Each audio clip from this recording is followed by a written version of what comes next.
জান্নাতের যে 10 নিয়ামত পেয়ে মানুষ কাঁদবে। নাম্বার 1, আল্লাহকে সরাসরি দেখতে পেয়ে মানুষ কাঁদবে। নাম্বার 2, আল্লাহর পক্ষ থেকে সালাম পেয়ে কাঁদবে। নাম্বার 3, পূর্বে মৃত্যুবরণকারী আত্মীয়দের দেখে সে কাঁদবে। নাম্বার 4, জান্নাতে দুঃখ কষ্ট ও সুখ থাকবে না, যেন কাঁদবে। নাম্বার 5, নিজের ছোট আমলের বিপরীতে বিশাল পুরস্কার দেখে সে কাঁদবে। নাম্বার 6, নবীদের সাক্ষাৎ পেয়ে সে কাঁদবে। নাম্বার 7, জান্নাতের জন্য প্রস্তুতকৃত পুরস্কার দেখে সে কাঁদবে।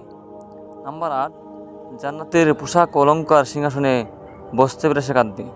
নাম্বার 9, চিরস্থায়ী নিরাপত্তা ও মৃত্যু না থাকায় সে কাঁদবে। নাম্বার 10, গুনাহের বই থেকে চিরমুক্তি পেয়ে সে কাঁদবে। আসলে এই কান্দাটা হবে খুশির কান্দা, এটা কোনো দুঃখের কান্দা না। জন্য আল্লাহ রাব্বুল আলামিন আমাদের সবাইকে জান্নাতে যাওয়ার তৌফিক দান করুক, আমিন।